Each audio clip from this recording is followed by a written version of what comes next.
नमस्कार विद्यार्थी मित्रांनो, मी प्राध्यापक प्रशांत रवींद्र डाकणे प्रशांत क्लासेसमध्ये आपलं पुनर्ष एकदा मनपूर्वक स्वागत करतो।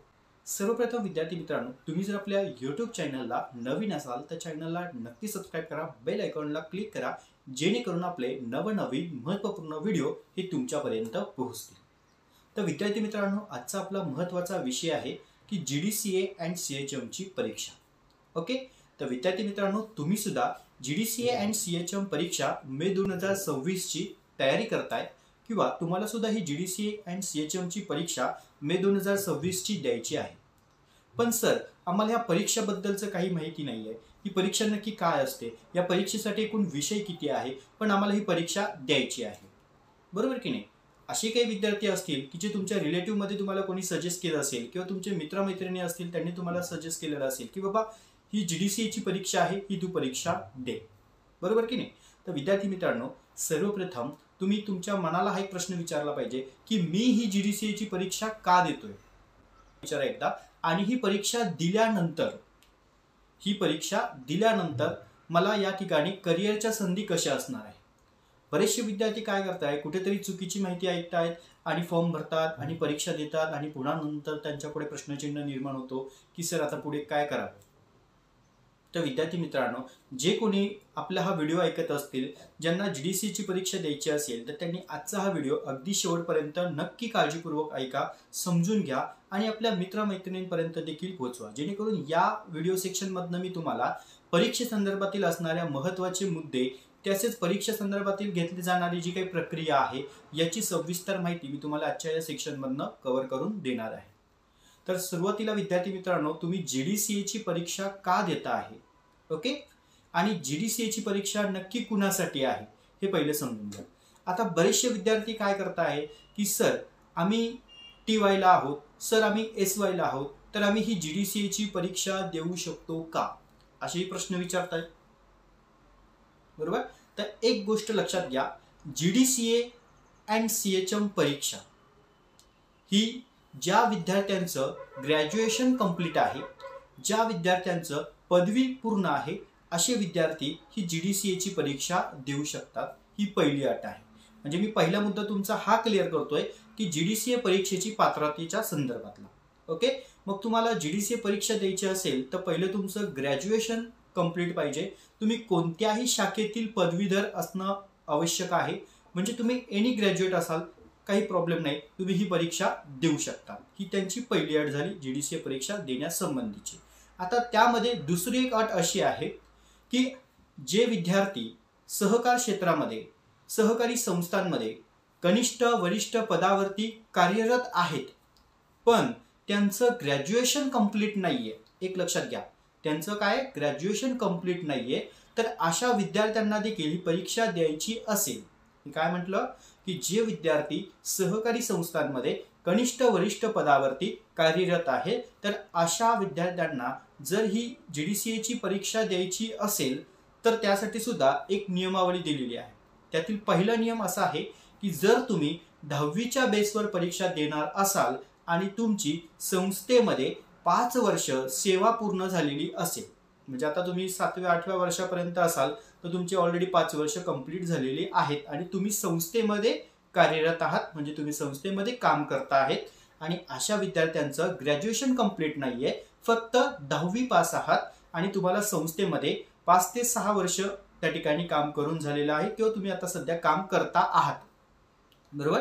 म्हणजे तुम्ही सध्या त्या संस्थेमध्ये कार्यरत असणं आवश्यक आहे, हा पहिला महत्त्वाचा मुद्दा।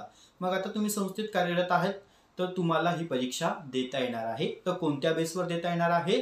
तुम्ही 10वी पास आहात, तुमच्याकडे 5 वर्षाचा संस्थेचा अनुभव आहे, ओके, ही झाली तुमची दुसरी अट। त्यामध्ये आणखीन एक अट आहे, ज्या विद्यार्थ्यांचं 12वी पास असेल, ज्या विद्यार्थी 12वी पास असतील आणि संस्थेमध्ये ते कार्यरत आहेत आणि त्यांचं संस्थेमध्ये सेवा 3 वर्ष पूर्ण झालेली आहे, तर असे विद्यार्थी 12वीच्या बेसवरती सुद्धा या ठिकाणी GDCA ची परीक्षा देऊ शकतात। पण त्यासाठी महत्त्वाचा मुद्दा हा आहे की तुम्ही संस्थेमध्ये कार्यरत असणं गरजेचं आहे, तुम्ही सध्या संस्थेमध्ये काम करत असणं गरजेचं आहे आणि दिलेले जे 2 अनुभव आहेत, 10वीच्या बेससाठी 5 वर्ष, 12वीच्या बेससाठी 3 वर्ष, ओके। मग हे तुम्हाला सर्टिफिकेट संस्थेच्या लेटर हेडवरती तुम्हाला त्या ठिकाणी बनवून घ्यायचं आहे. आणि GDCA ची जेव्हा परीक्षेचे फॉर्म सुरू होतात त्यावेळेस तुम्हाला, जर तुम्ही 10वी बेसवर फॉर्म भरणार असाल तर 10वीचं मार्कशीट, गुणपत्रक प्लस तुमचं 5 वर्षाचा अनुभव. जर तुम्ही 12वीच्या बेसवर फॉर्म भरणार असाल तर तुमचं 12वीचं गुणपत्रक, मार्कशीट जे काय असणार आहे त्याची PDF मध्ये कन्वर्ट करून प्लस तुमचं त्या ठिकाणी 3 वर्षाचं अनुभव प्रमाणपत्र तुम्हाला फॉर्म भरताना त्या ठिकाणी अपलोड करायचं आहे. ओके, ही दुसरी अट तुमची व्यवस्थित लक्षात आली. पहिली अट काय सांगितली होती की ज्या विद्यार्थ्यांचं ग्रॅज्युएशन कंप्लीट असेल, एनी ग्रॅज्युएट, ओके, मग तुमचं पदवी कंप्लीट आहे, तुमचं मार्कशीट पदवीचं तुमच्याकडे आहे, मग तुम्हाला ह्या पुढच्या ज्या 10वी 12वीच्या अटी आहेत त्या तुम्हाला लागू नाहीये. हा पहिला लक्षात घ्या की ज्यांचं ग्रॅज्युएशन कंप्लीट आहे तेच विद्यार्थी ही परीक्षा देऊ शकतात. आणि दुसरी अट अशी होती की जे विद्यार्थी संस्थेमध्ये कार्यरत आहेत, महाराष्ट्र सहकार कायदा अधिनियमन 1960 अंतर्गत नोंदवलेल्या ज्या सहकारी संस्था असतील त्या संस्थांमध्ये तुम्ही कनिष्ठ वरिष्ठ पदावरती कार्यरत आहात. 10वी 12वी तुमचा कॅटेगरी आहे, तुम्हाला एक्सपिरियन्स पण त्या ठिकाणी दिलेला आहे. 10वी असेल तर 5 वर्ष, 12वी असेल तर 3 वर्ष. आता विद्यार्थ्यांचा हा मुद्दा क्लिअर झाला असेल की सर पात्रता आता काय आहे हे आम्हाला समजलं. ओके, आणि आता पुढे येऊया आपण की ही परीक्षा नक्की कुणासाठी आहे, ही परीक्षा नक्की कोणी द्यावी आणि ह्या परीक्षा दिल्यानंतर आम्हाला पुढे याच्या करिअरच्या संधी कशा असतात, हा देखील बऱ्याचशा विद्यार्थ्यांना प्रश्न निर्माण होतो. तर विद्यार्थी मित्रांनो, GDCA परीक्षा ही नक्की कोणी द्यावी आणि का द्यावी आणि कशासाठी द्यावी हे मी तुम्हाला इथे क्लिअर करतो. बघा, आपल्याकडे 3 फॅकल्टीमध्ये तुम्हाला करिअर संधी आहे. यामध्ये पहिली जी आहे ती म्हणजे जर तुम्हाला सहकारी बँका असतील, पतसंस्था असतील किंवा इतर महाराष्ट्र राज्य सहकार कायदा अंतर्गत नोंदवलेल्या ज्या सहकारी संस्था असतात त्या संस्थांमध्ये जेव्हा भरती केली जाते, बढती असते, प्रमोशन असतं, तर अशा गोष्टींसाठी तुम्हाला त्या ठिकाणी GDCA कंपल्सरी केलेलं असतं. यामध्ये ज्या विद्यार्थ्यांना जिल्हा मध्यवर्ती बँक असेल, इतर कॉपरेटिव्ह क्षेत्रामधल्या सहकारी पतसंस्था असतील, तर या संस्थांमध्ये जेव्हा कनिष्ठ वरिष्ठ पदांसाठी लिपिक पद असेल, व्यवस्थापकीय पद असेल, सेक्रेटरी पद असेल, तर या पदांसाठी जी तुम्हाला शैक्षणिक पात्रता दिलेली असते, जसे की आता तुम्ही जर लिपिक पदासाठी त्या ठिकाणी जाहिरात आली तर तुम्हाला एनी ग्रॅज्युएट किंवा पोस्ट ग्रॅज्युएट प्लस तुम्हाला GDCA आणि संगणक अर्हता असं तुम्हाला त्या ठिकाणी शैक्षणिक पात्रता दिलेली असते. मग त्यामध्ये तुम्हाला GDCA विचारलेलं असतं. इथे लक्षात. मग ज्या विद्यार्थ्यांना सहकारी बँका असतील, पतसंस्था असतील, यामध्ये लिपिक पदासाठी, कनिष्ठ वरिष्ठ पदासाठी जर तुम्हाला काही त्या ठिकाणी रिक्रुटमेंटमध्ये GDCA येत असतं तर त्यावेळेस तुम्हाला GDCA प्रमाणपत्र तुमच्याकडे असणं गरजेचं आहे. म्हणून अशा विद्यार्थ्यांसाठी ही GDCA ची परीक्षा खूप महत्त्वाची आहे. दुसरा मुद्दा यामध्ये हा आहे की ज्या विद्यार्थ्यांना प्रमाणित लेखापरीक्षक व्हायचं आहे. आता सर, प्रमाणित लेखापरीक्षक काय असतो, ज्याला मी सर्टिफाईड ऑडिटर असे म्हणतो. ज्या विद्यार्थ्यांना प्रमाणित लेखापरीक्षक व्हायचं आहे, सर्टिफाईड ऑडिटर व्हायचं आहे, तर त्यासाठी सुद्धा सहकार कायद्यामध्ये एक नियमावली दिलेली आहे. त्यातील पहिला मुद्दा हा आहे की तुमचं ग्रॅज्युएशन कंप्लीट पाहिजे, दुसरं तुम्ही GDCA ची परीक्षा उत्तीर्ण पाहिजे, आणि तिसरी अट म्हणजे काय की तुमच्याकडे ऑडिट असिस्टंटचा 3 वर्षाचा अनुभव असला पाहिजे GDCA परीक्षा उत्तीर्ण नंतरचा. ओके, हे तुम्हाला पूर्ण जे काय पॅनल प्रोसेसिंग आहे त्यामध्ये परिपत्रकामध्ये ह्या संपूर्ण माहिती दिलेली आहे. त्याचा व्हिडिओ देखील मी 2024च्या सेक्शनमध्ये अपलोड केलेला आहे. ओके, ज्या विद्यार्थ्यांना सर्टिफाईड ऑडिटर व्हायचं असेल तर त्यांना GDCA प्रमाणपत्र त्यांच्याकडे असणं आवश्यक आहे. प्लस त्यांच्याकडे चार्टर्ड अकाउंटंट CA असा CA की जो सहकार विभागाच्या पॅनलला आहे, त्याच्याकडे तुम्ही ऑडिट असिस्टंटचं 3 वर्ष काम कंप्लीट करायचं आहे. आणि नंतर जेव्हा पॅनल प्रोसेसिंग येते तेव्हा त्या पॅनल प्रोसेसिंगसाठी तुम्हाला त्या ठिकाणी तुमचं ग्रॅज्युएशन, GDCA प्रमाणपत्र, मूळ ओरिजिनल आणि तुम्ही ज्या CA कडे काम केलेलं आहे त्या आर्थिक वर्षानुसार तुम्ही कोणत्या संस्थांचं ऑडिट असिस्टंट म्हणून काम केलं आहे, त्या संस्थेचं लेखापरीक्षणाचा प्रकार काय आहे, या सगळ्या गोष्टी तुम्हाला परिशिष्ट 2 मध्ये टाईप करून तिथे तुम्हाला ऑनलाईन सबमिट करावं लागतं. म्हणून त्यासाठी सुद्धा तुम्हाला GDCA परीक्षा ही महत्त्वाची आहे, हे पहिलं समजून घ्या. इथे लक्षात पॉईंट.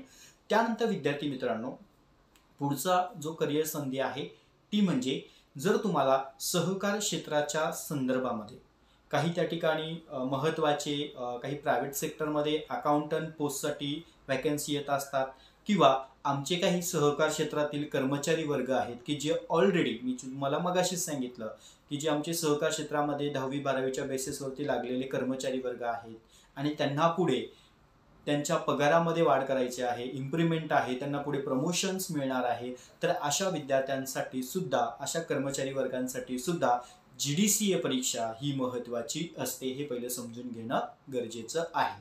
तर ह्या 3 फॅकल्टी ज्या आहेत त्या 3 फॅकल्टीमधनं तुम्हाला GDCA परीक्षाच्या संदर्भातील तुम्ही परीक्षा पासआउट झाल्यावरती तुम्हाला ह्या करिअर संधी त्या ठिकाणी उपलब्ध असते.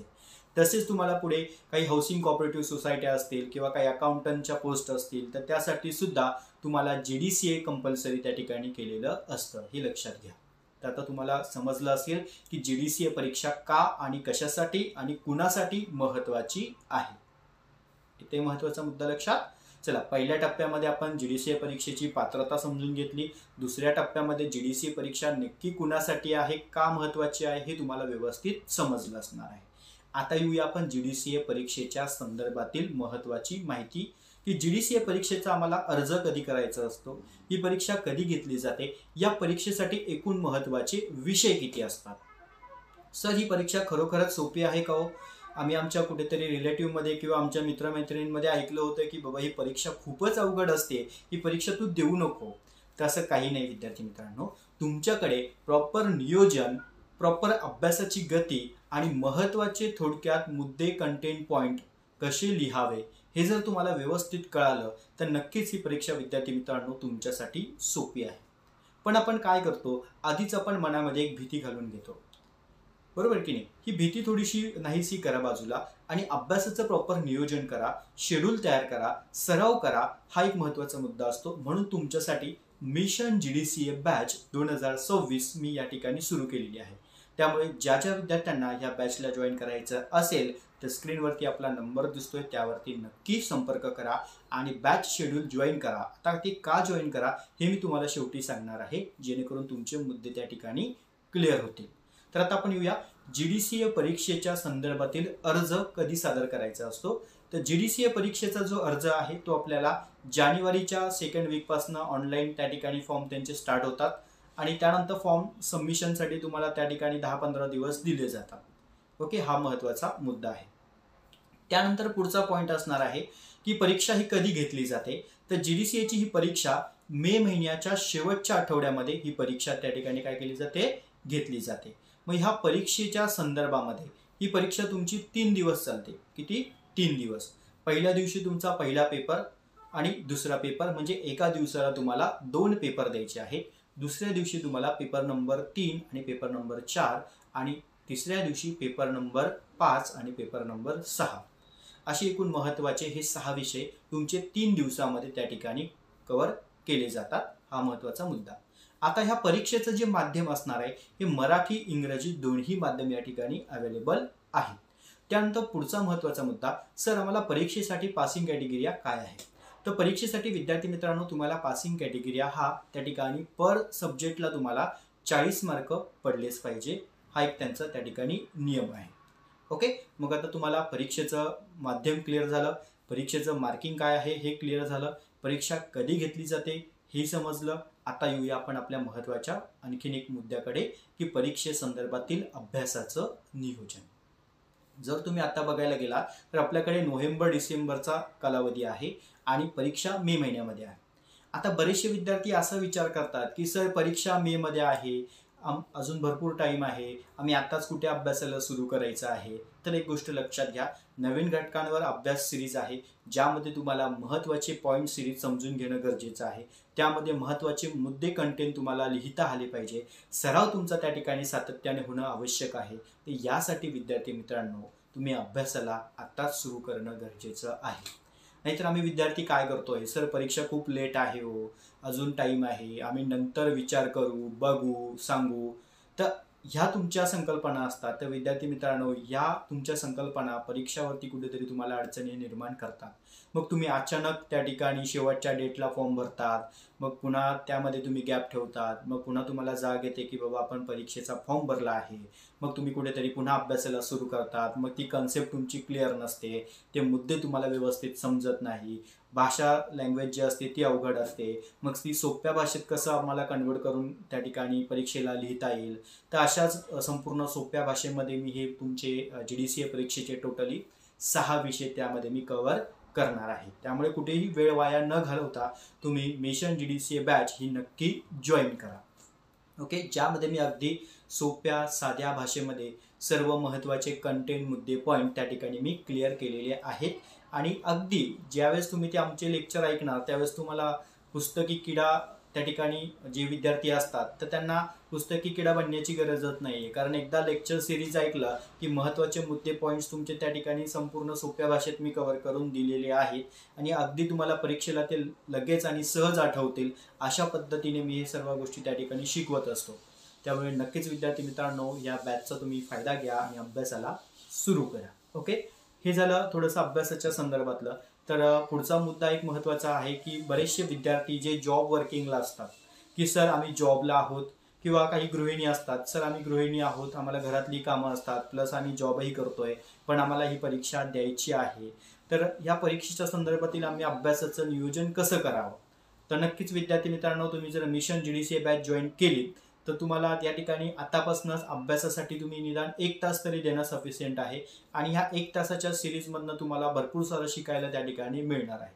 त्यामुळे तुम्ही जे इतर कारणं सांगत असतात की सर आम्ही अभ्यासासाठी आम्हाला वेळ मिळत नाहीये, तर विद्यार्थी मित्रांनो तुम्हाला एक गोष्ट नेहमी सांगेल की परीक्षा ही तुम्हाला द्यायची आहे, पास तुम्ही होणार आहात, सर्टिफिकेटची गरज तुम्हाला आहे, प्रमोशन बढती तुम्हाला मिळणार आहे, सहकारी पतसंस्थांमध्ये तुम्हाला जॉईनिंग करायचं असेल तिथं GDCA सर्टिफिकेट तुम्हाला सबमिट करायचं आहेतच. त्यासोबतच तुम्हाला एक सर्टिफाईड ऑडिटर आहे तर त्यासाठी GDCA सर्टिफिकेटची आवश्यकता तुम्हालाच आहे. तर विद्यार्थी मित्रांनो अभ्यासाचं जे नियोजन आहे ते सुद्धा तुम्ही त्या ठिकाणी करणं गरजेचं आहे. नुसत्या पळवाटा काढून चालणार नाहीये की सर मला वेळच भेटत नाहीये पण मला परीक्षाच द्यायची आहे. तर विद्यार्थी मित्रांनो ह्या गोष्टी कुठेतरी तुम्हाला ऍडजस्ट कराव्याच लागणार आहे अभ्यासासाठी. तर तुम्हाला निदान तुमचं अभ्यासाचं शेड्यूल बनवत असताना तुमचं कामकाजाचा वेळ काय आहे हे एकदा लक्षात घ्या.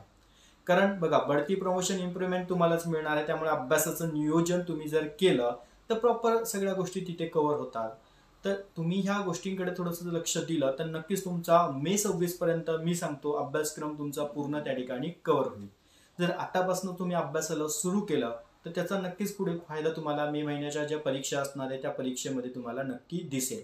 पण तुम्ही असं म्हणाल की सर बघू, करू, सांगू, किंवा मी आता सध्या फक्त विचार करत आहे परीक्षा द्यायची की नाही द्यायची आहे, म्हणून मी सुरुवातीलाच तुम्हाला म्हटलं की तुम्हाला परीक्षा का द्यायची आहे हे तुमचं जर क्लिअर असेल तर इतर कुठेही वेळ वाया न घालवता सरळ अभ्यासाला सुरू करा. ओके, आणि मी तुम्हाला अगदी सोप्या साध्या भाषेमध्ये हे सर्व कंटेंट मुद्दे समजून सांगणार आहे. त्यामुळे तुम्ही टेन्शन घेऊ नका. यामध्ये जे परीक्षा ओरिएंटेड येणारे महत्त्वाचे IMP सिरीज क्वेश्चन असतात तेच मी तुम्हाला त्यामध्ये प्रोव्हाइड करत असतो. विथ प्रश्नांची उत्तरं त्यामध्ये मी तुम्हाला रेडीमेड देत असतो. तुम्हाला फक्त लेक्चर्स ऐकायचे, असाइनमेंट्स कंप्लीट करायचे आहेत. त्या असाइनमेंट मी स्वतः चेक करत असतो. त्यामुळे चेक करून तुम्हाला पुन्हा मी त्या सेंड करतो जेणेकरून तुम्हाला त्या गोष्टी तिथं काय चुकल्या आहेत लक्षात येतात. आणि एकंदरीत तुम्हाला या सगळ्या गोष्टी मी 100% देतोय तर तुम्ही सुद्धा त्या ठिकाणी 100% देऊन तुमच्या अभ्यासाचा फायदा तुम्ही त्या ठिकाणी करून घेणं गरजेचं आहे. त्यामुळे कुठेतरी वेळ वाया न घालवता अभ्यासाला स्टार्ट करा, सुरू करा. जे विद्यार्थी विचार करत असतील तर विद्यार्थी मित्रांनो 1-2 दिवसामध्ये तुम्ही विचार करू शकतात आणि लगेच तुम्ही त्या ठिकाणी बॅच जॉईन करून अभ्यासाला सुरू करणं गरजेचं आहे. कालावधी खूप कमी असतो, विषय टॉपिक त्या ठिकाणी खूप महत्त्वाचे आहेत आणि सर्वात महत्त्वाचं तुम्हाला ती कन्सेप्ट, संकल्पना क्लिअर होणं गरजेचं आहे. नुसतं उगाच रट्टा मारून पाठांतर करून काही उपयोग होत नाही. परीक्षेला जाऊन तुम्हाला ते मुद्दे कंटेंट वेळेवरती आठवत नाही.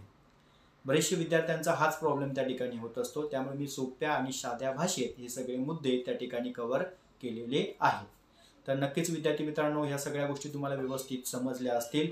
परीक्षा नक्की कोणासाठी आहे, परीक्षा का द्यावी, परीक्षेचं स्वरूप कसं असतं, परीक्षा ही कधी घेतली जाते, परीक्षेचे अर्ज कधी असतात, परीक्षेची पात्रता काय आहे, आणि त्याहून अधिक एक महत्त्वाचा मुद्दा, जे विद्यार्थी GDCAची परीक्षा मे 26ला देणार असाल आणि आता जानेवारी सेक्शनपासून हे तुमचे फॉर्म स्टार्ट होणार आहे तर तुमच्याकडे आवश्यक असणारी कागदपत्र काय असणं गरजेचं आहे. तुम्ही जर ग्रॅज्युएशन कंप्लीट केलेलं असेल तर तुमच्याकडे ग्रॅज्युएशनचं मार्कशीट जे असणार आहे, मूळ ओरिजिनल मार्कशीट तुमच्याकडे असणं आवश्यक आहे, जे PDF मध्ये कन्वर्ट केलेलं. त्यानंतर तुमचा एक फोटो, तुमचं सिग्नेचर केलेलं एक फोटोज जे ब्लँक पेपरवरती, या 2 गोष्टी तुमच्या मोबाईलमध्ये किंवा डेस्कटॉपला सेव्ह करणं गरजेचं आहे. त्यानंतर खास करून काही महिला असतील, जर त्यांना ह्या परीक्षा द्यायच्या असतील आणि त्यांचं मार्कशीटवरती लग्नाआधीचं नाव असेल आणि त्यांचं लग्न झालेलं आहे, त्यांनी आता पुढे आपल्या आधार कार्डवरती आपलं लग्नानंतरचं नाव तुम्ही अपडेट केलेलं असणार आहे, म्हणजे एकंदरीत तुमच्या नावामध्ये बदल आहे.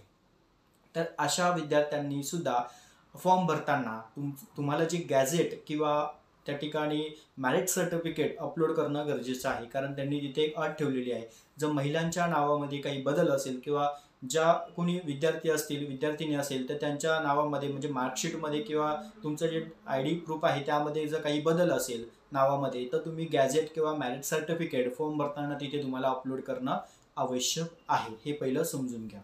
कारण बऱ्याच वेळा होतं काय, फॉर्म भरताना तुम्हाला ह्या अडचणी पुन्हा त्या ठिकाणी येत असतात. मग सर आमच्याकडे गॅझेटच नाही आहे, मग आमच्याकडे मॅरिट सर्टिफिकेटच नाही आहे.